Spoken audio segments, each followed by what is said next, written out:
我是京城中人人艳羡的诰命夫人，只因我的儿子是京城里出了名的大孝子。我常年缠绵病榻，儿子宁愿割肉当作药引，也要治好我。儿子孝心一片，甚至感动了皇帝。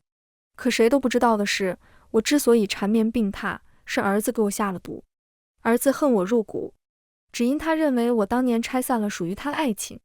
在睁眼，我重生回到了一切还未发生之前。大家好，欢迎收看皮皮听书。床榻上，刺鼻的臭味铺天盖地。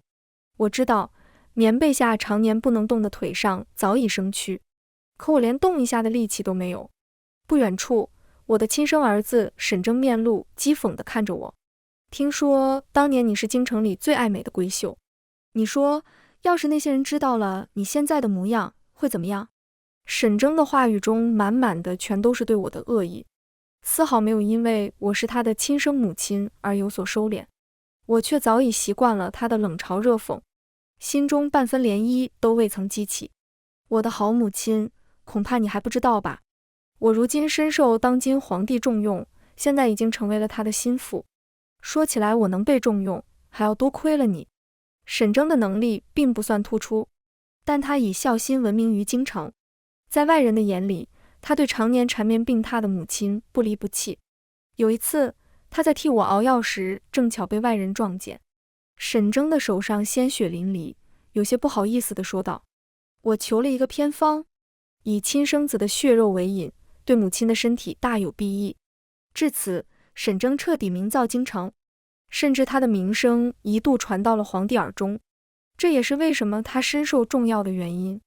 若我在外面，定然要揭开沈征的真面目。只因我这些年缠绵病榻，全都是拜他所赐。沈征给我熬的药并不是解药，而是一种慢性毒药。毒药会渐渐传遍我的四肢百骸，一点一点地吞噬着我的身体。等我发现的时候，已经晚了。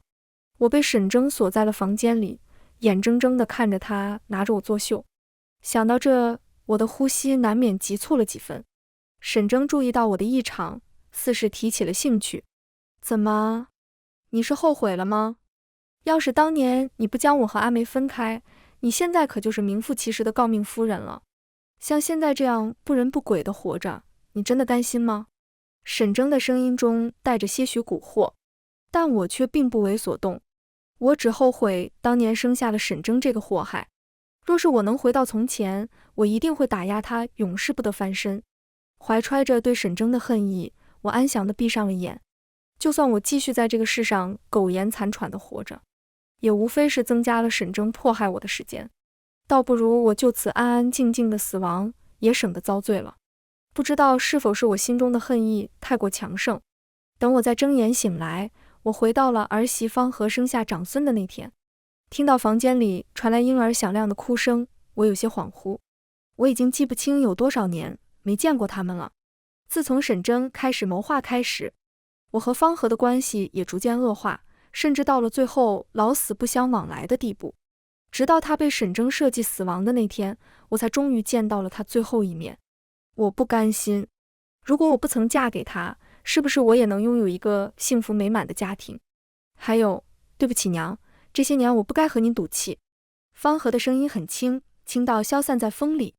我想替他报仇，可我还是失败了。但幸好我有了重来一次的机会。方和产后大出血，媒婆无数次跑出来告诉我，方和或许坚持不下去了。我也不停地让人去将沈征喊来，可每次我等到的只有吓人尴尬的面色。我冷笑一声，索性不再管他。沈征现在可沉迷在温柔乡里，又怎么可能还会想到为他生下孩子差点死了的妻子？上一世我大发雷霆，直接让人去青楼里将沈征给拖了出来。彼时他衣衫不整，面上带着不正常的红晕，在所有人的注视下，沈征可谓是丢了大脸。此后的很长一段时间里，沈征成为了许多人的饭后谈资。我想，或许从那个时候开始，沈征就已经恨上我了。我命人将府里珍藏100年的人参拿给了方和。上一世方和虽然也转危为安，但到底还是留下了后遗症，原本健康的身体也变得十分脆弱。有了人参，方和很快便被救了回来。听到他没事的消息后，我的身子一软，差点摔倒在地。我摇摇抬头看向太阳，或许这是一个好的征兆，我可以凭借自己的努力改变上一世的命运。直到次日中午，沈征才摇摇晃晃地从外面回来，方和脸上的笑意淡了下去。他抱着孩子默不作声，我有些头疼地揉了揉太阳穴。虽说这两人是父母之命媒妁之言，毫无感情基础，但方和的心底还是有沈征的，要不然上一世他也不会轻信沈征的挑拨，和我断了联系。可沈征却不是这样想的，他根本就不喜欢方和。沈征认为是我毁了他的幸福，强逼着他娶了不喜欢的人。这个念头在他遇到了阿梅后更是达到了巅峰。你昨天去哪里了？你知不知道你差一点就见不到小何了？小何冒着生命危险生下孩子，你在外面鬼混，我就是这么教你的吗？我咄咄逼问着沈征，但其实我也是借此机会敲响方和心中的警钟，让他明白沈征早就有了疑心，这样日后撕破脸的话，他也不会那么伤心。沈征支支吾吾，不敢作答。上一世这个时候，他已经认识了阿梅，两人一见倾心，发誓此生非彼此不可。后来沈征更是花光了所有的积蓄，只为了替阿梅赎身。也是因为这件事，沈家彻底沦为了整个京城的笑话。此后的很长一段时间里，我连门都不敢出，生怕会看到别人奚落的目光。可我没想到，一向那么爱面子的我，最后居然会死得那么难看。想起上一世的经历，我的眼中泛着冷光。不说话，哑巴了。从今天开始，我会让账房停了你的月银。我倒要看看，没有了金钱的支持，他和阿梅的爱情是否还那么坚不可摧。沈征不敢忤逆我，只能恶狠狠地瞪了一眼方和。他怒气冲冲地转身离开了房间。前后那么长的时间里，他连自己的亲生儿子都未曾看过一眼。看到方和落寞的面庞，我淡淡道：靠山山倒，靠人人跑。有的时候不要把太多的希望寄托在外人的身上。几天下来，府中上下所有人都知道了我对沈征的态度愈发冷淡。一个掌管着府中大权的老夫人和一个整天吊郎当混日子的二世祖，府上自然没有人敢去触我的眉头，连带着沈征在府上的日子也没有那么好过了。这天，我罕见地来到了账房查账。账房先生看到我的一瞬，脸色变得惨白。看到他额头上冒出了冷汗，我不屑地笑了笑。沈征知道我并不怎么管账，基本上属于放权给了下人，他便在这上面动了歪心思。几次送礼下来，两人便暗中建立了合作关系。账房先生会帮他做假账，帮他从中拿银子。同样的，沈征也要拿出2成的银子给账房先生。这也是沈征一直能有钱去青楼找阿梅的原因。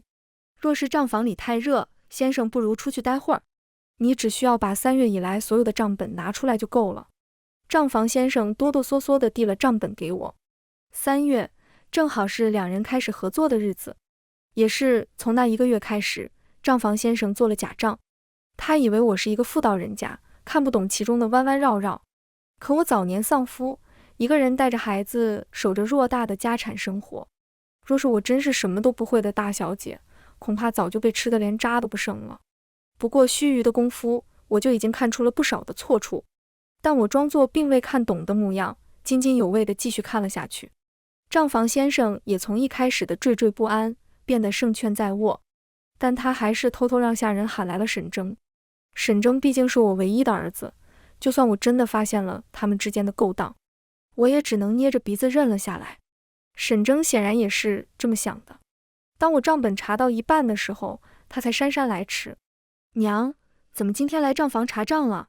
你之前不是告诉过我，你最讨厌查账吗？我连头都没抬，一上来就兴师问罪，生怕别人看不出来你心里有鬼。也不知道我怎么能生出来这么蠢笨如猪的儿子。见我不说话，沈征愈发得寸进尺。娘，你也知道我现在在书院里读书，我的同窗都是非富即贵，平常也要请他们吃饭，打理好关系。您之前不是也告诫过我，就算关系不好，也要做做表面功夫吗？可现在我连1分钱的月银都没有了，还怎么请他们吃饭？我有钱，名下甚至还有不少的铺子。早死的夫婿战功赫赫，早就有了爵位，就等着日后给沈征承袭。按道理来讲，像我们这样的身份是不需要讨好别人的。可这些年的经历，早就让我明白了不少的道理。不要轻易的得罪任何一个人，你永远都不知道他会认识什么大人物。这也是为什么我让沈征和同窗交好的原因。可他却将我的话当成了耳旁风，不仅不曾宴请过同窗，反倒整天蹭吃蹭喝，平白惹人厌。至于我给他的那些钱，全都被阿梅给哄骗了去，当真是烂泥扶不上墙。上一世，沈征因为嚣张跋扈的态度，得罪了不少人，原本应当被他承袭的爵位，也被皇帝给收了回去，所以他才会将主意打到了我的身上。他要踩着我来巩固他孝子的名声，这样他才能有机会重新得到皇帝的重用。可同样的机会，我不会再给他第二次了。是吗？我还以为你会将我的话当成耳旁风，要不然这账本上怎么会平白多了那么多无用的支出？不知道你们谁能给我解释解释，从3月以来每个月的支出为什么都多出了好几百两？沈征哽住了，他求救似的看向了账房先生。账房先生这下还有什么不明白的？如果我对此并不知情，为什么会一大早就过来查账？又为什么我会准确地从他们合作的那月开始查起？这只能说明我已经掌握了他们做假账的证据。他们现在唯一能做的就是争取我的原谅。账房先生看得明白，但沈征并不明白。他有些诧异地盯着不停跪在地上磕头求饶的账房先生。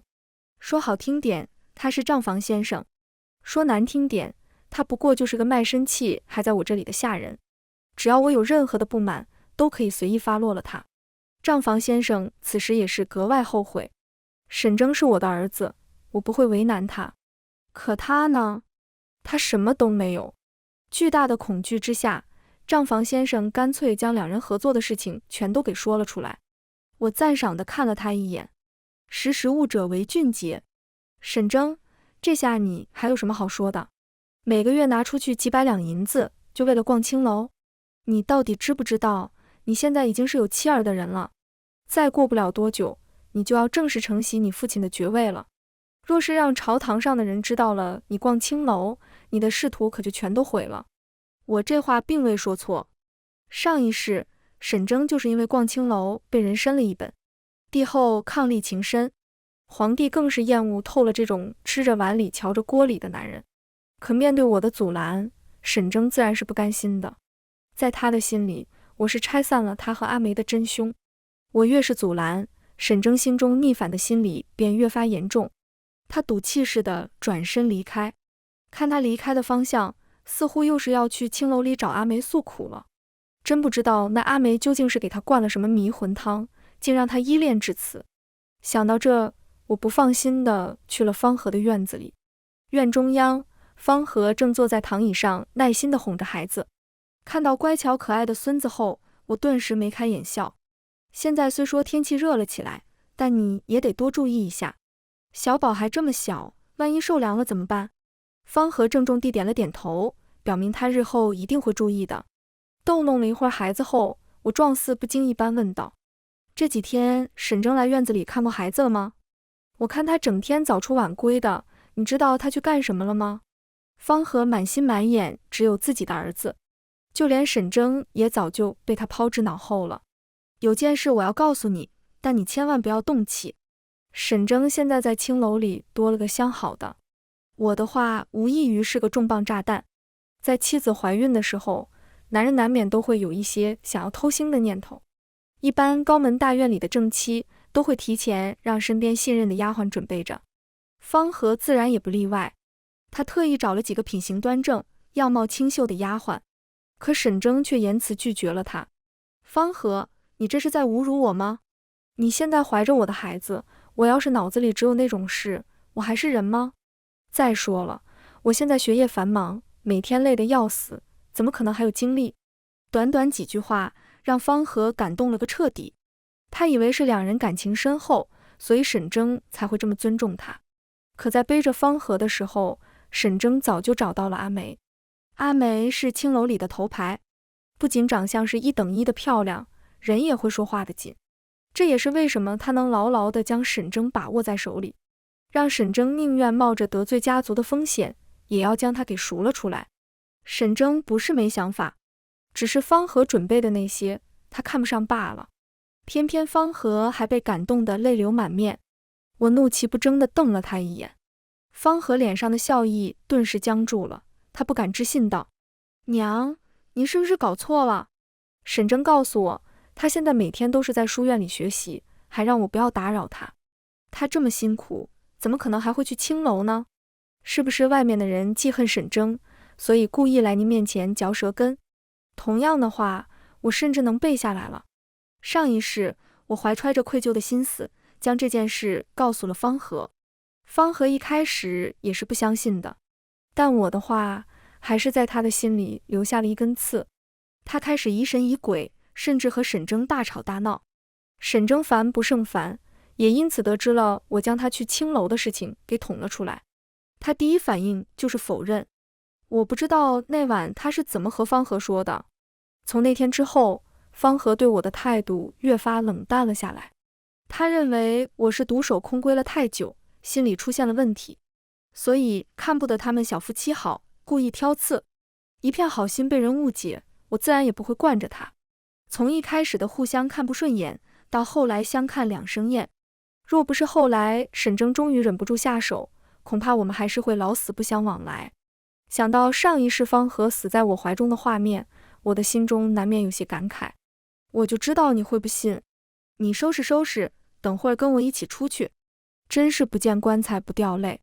若是说方和一开始并不相信我的话，但如今看我态度如此坚定，他难免会有些怀疑。我特意租了辆普普通通的马车，停在青楼旁的小巷子里。我们等到了下午，才终于看到沈征满脸红晕的从青楼里走了出来。临走之前，他还极为不正经地捏了捏阿梅的脸。方和的脸色一下变得惨白，心中的怀疑一下落到了实处，压得他整个人都喘不过气来。你想不想报仇？沈征闹着要赎回阿梅的时间，比上一世足足提前了半个月之久。我和方和淡淡的对视了一眼，这也是我们躲在背后施压的结果。我愤怒地将茶碗摔在地上，滚烫的热水擦过沈征的小腿，他被烫得当时面色都有些狰狞。你有本事再给我说一遍，后天可就是你儿子的100岁宴了，我特意宴请了朝上不少人前来，我就是为了给你日后在朝堂上铺路。你现在告诉我你要娶一个青楼女子，你让我这张老脸往哪里放？你真以为你有爵位承袭就万事大吉了吗？到处都有人等着抓你的小辫子。沈征不以为然，他还不懂朝堂上的弯弯绕绕，他只知道人要及时享乐，所以他格外放纵自己。见沈征冥顽不灵，我心中的怒火更甚。好，你要娶青楼女子，那你告诉我，你妻子怎么办？你儿子怎么办？不管在什么时候，都不会有人愿意和青楼女子共侍一夫，这是对妻子的侮辱。更别说方和出身大家，自然对此更加在意。方和红着眼眶，一声不吭。若不是有着大家闺秀的良好素养，恐怕他此时早已破口大骂了。沈征皱着眉看了我们一眼，我不是来征求你们的意见的，我要赎阿梅的消息都已经传出去了，你们该不会让我言而无信吧？如果连这种小事我都做不到，以后还有谁愿意和我交好？我细细地打量着沈征，他的皮肤勉强算得上白皙，因此显得他眼下的青黑格外严重，落在外人的眼里，明显就是一副被掏空的模样。我们身边认识的基本上全都是有志之才，正常人谁愿意和他交好？除非是那些整天就知道插科打诨、调戏良家妇女的二世祖。可一旦沦为这种人，他就再也走不了仕途了。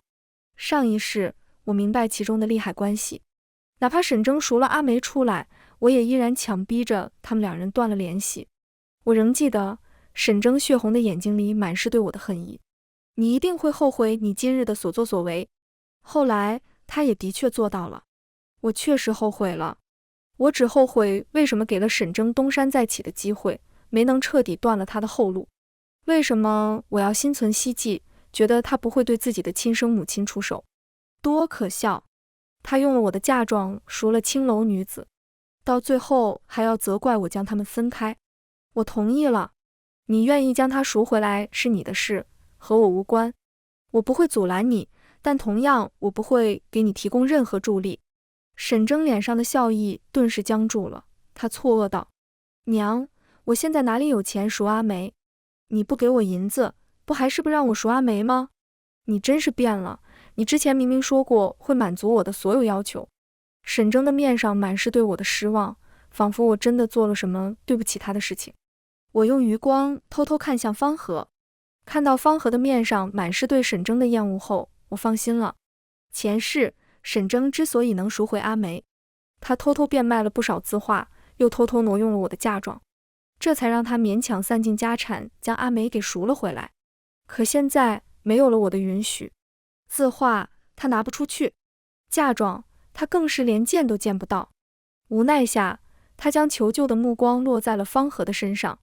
他知道这或许对方和来说很残忍，但阿梅垂泪恳求的模样仍历历在目。阿和，你一定是理解我的，对不对？我和阿梅并不是你们想的男女之情，我只是拿她当做我的妹妹。她小时候就被父母卖进了青楼里，只能靠着卖笑讨生活。而你自幼深受父母宠爱，连一点苦都没吃过。我知道你善良，你一定会帮她的，对不对？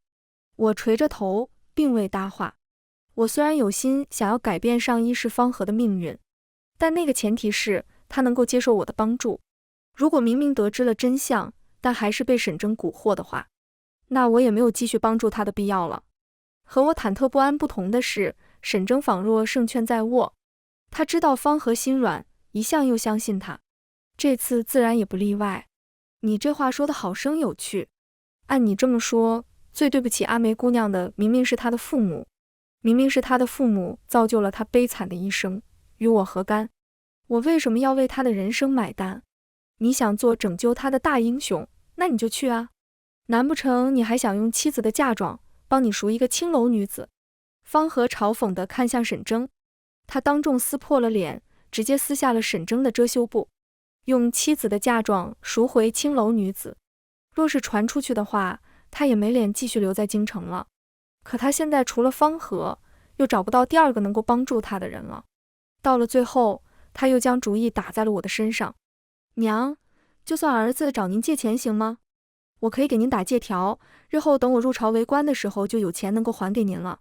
沈征这话说得十分硬气，仿佛明天他就入朝为官了一般。我一言难尽地看着他，不知道该说些什么才好。什么本事都没有，倒是吹牛的本事挺大的。按你刚才说的，你要赎阿梅的大话已经放了出去，也就是说，现在已经有不少官宦之家得知了这件事。你可知，明天一早就会有数不清的人上朝弹劾你。你想要入朝为官，可也要别人给你机会才行。沈征皱紧了眉头，像是听到了什么了不得的事情一般。你不想帮就不帮，扯别人做什么？我要承袭的爵位是父亲当初用血汗打下的，又岂是别人随随便便几句话就能夺走的？说完，沈征怒气冲冲地离开了院子。他这一走，便是没再回府过。就连小宝的百天宴上，沈征也依然丝毫不见踪影。有不少人抱着看热闹的心态，偷偷摸摸地问道：听说你儿子现在为了一个青楼女子，连家都不回了？这可是他儿子的百天宴啊，这也不过来了。直到宴会结束，沈征依然连面都没有露。我知道他这是想逼我妥协，他知道我一向最看重脸面，如今被这么多人当众看热闹，我定然会十分生气。为了维持自己的面子，也只能勉强答应他的请求。沈征若是能出现在我面前，我定然会狠狠嘲笑他一番。要知道，上一世就连最丢脸的事情我都已经经历过了，像今天这样的，也不过就是个开胃小菜罢了。再说了，我不过是个深闺妇人，就算再丢人，哪里能有沈征丢人？我相信今天过后，沈征会沦为不少人的饭后谈资。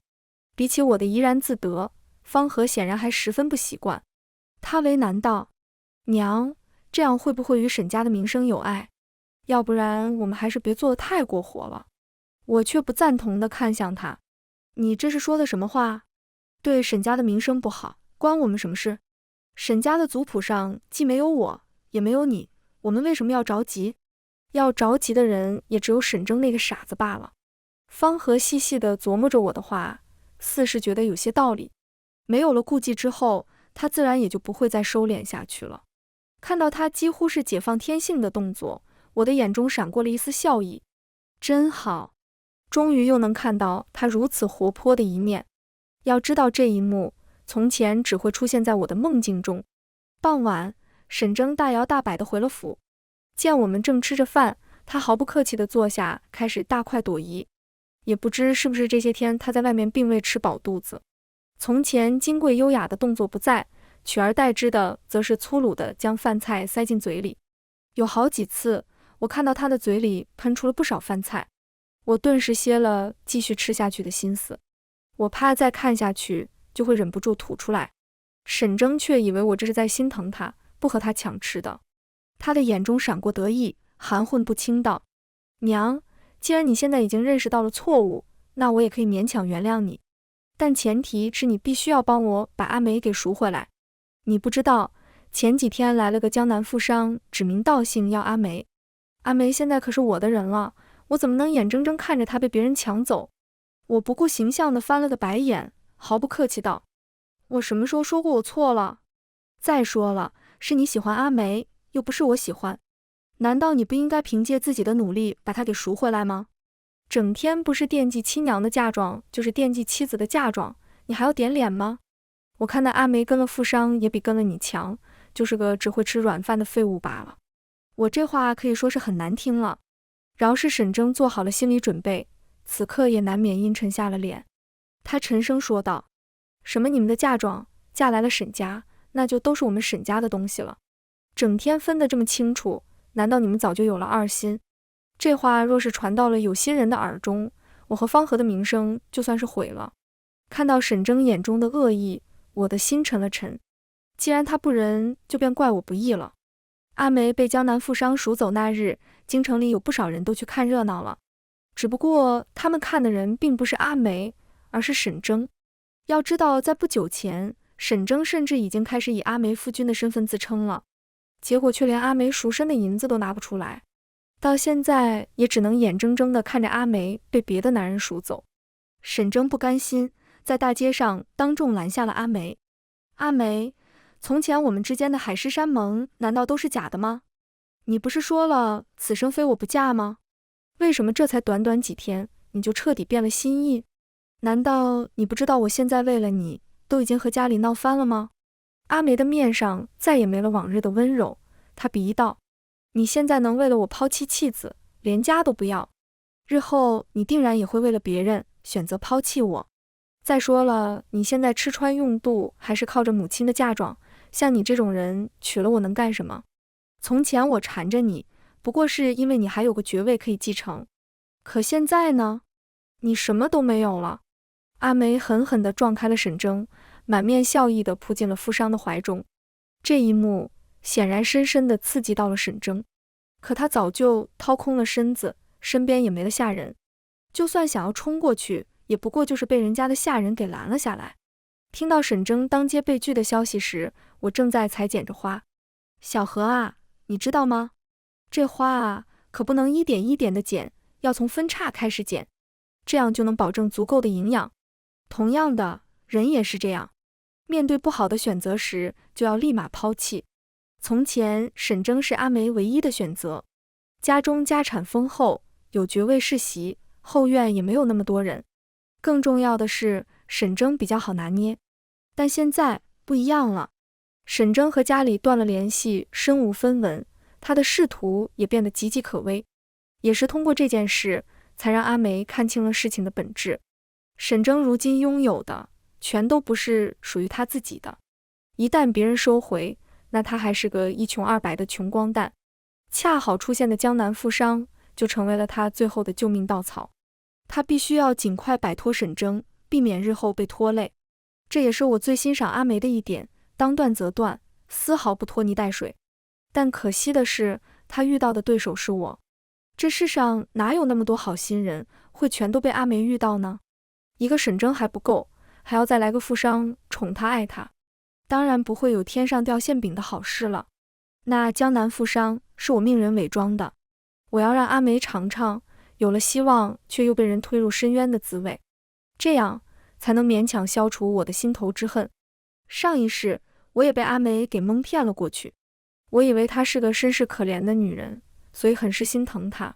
可这并不代表我会答应让她嫁给沈征。我给了她一笔钱，想让她离开沈征，可她却义正辞严地拒绝了我。伯母，我是真的喜欢沈征，并不是因为这些身外之物。我知道凭我现在的身份，您是不会相信我的，但我相信时间会证明一切。自从夫君去世后，这种把戏我几乎每天都能看到，所以仅一眼我便看透了阿梅的心思。我停了沈征的月银，也想看看他们究竟能做到什么地步。事实证明，我的猜想是正确的。不过短短几天的时间，阿梅便已经无法再继续容忍下去。她一边勾搭着外面的富家子弟，又一边在沈征面前演戏。沈征，我知道我们之间的身份差距太大，既然今生我们无法在一起，希望来世我能早一些遇到你。这是阿梅跳河前她留下的最后2句话。其实她已经找好了退路，就是想寻个理由假死脱身，但沈征却恨我入骨，将我视为仇敌。只不过我也没让阿梅好过就是了，我不过微微动手，就让她的假死变成了真死。但不论我怎么解释，沈征却从不肯信我。无奈之下，我也懒得再继续和他解释。可以说，我前世悲惨的结局也有阿梅的一份功劳。我这人一向睚眦必报，自然也不会轻易放过阿梅就是了。我给他寻得如意郎君，脾气并不算太好，听说不小心打死了后院中的不少女人。想到阿梅日后会面临的生活，我的嘴角就泛起了一抹笑意。但我的好心情随着沈征端着药碗前来，消失得一干二净。他紧张地端着药碗，力气大到连指尖都泛白。前世我悲惨命运的开始，就是从这碗药开始的。沈征借着要替我滋养身体的名义，每天都在替我熬药，实则这药里被下了慢性毒药。短短1个月的时间，我整个人连一点力气都使不上来。我每天都只能瘫在床榻上，看着沈征在我的面前作威作福。沈征见我不说话，有些紧张道：娘，我知道错了，我以前不该为了阿梅忤逆您，她就是看中我身后的家族，根本不是真心爱我的。我现在才知道，只有您和阿和才是真心爱我的，我以后再也不会犯糊涂了。既然沈征想演，我便也来了兴趣，继续陪他演下去。你能明白娘的良苦用心就好，阿梅那种人不是你能把握得住的。我就差明着说沈征傻了，他自然也能听得明白我的言外之意。他强颜欢笑道：娘，您的身体不是不好吗？我特意去民间寻了一个神医，要到了滋养身体的药方。为了赔罪，日后就让我来替您日日煎药，可好？我紧紧地盯着沈征，始终一言不发，直到他不敢和我对视之前，我才终于答应了下来。好。沈征的手段还是和前世一样拙劣，他想先通过挑拨我和方和之间的关系，再将我们逐个击破。但因为有了我先前的警告，方和自然也没被沈征蛊惑，我们2人便也有一搭没一搭的陪他演了下去。沈征并未看出我们的敷衍，反倒隐隐有了即将成功的兴奋。不久后，我病倒了，而方和也被沈征强硬地软禁在了院子里。面对突然的成功，沈征一时间没能克制住心中的狂喜。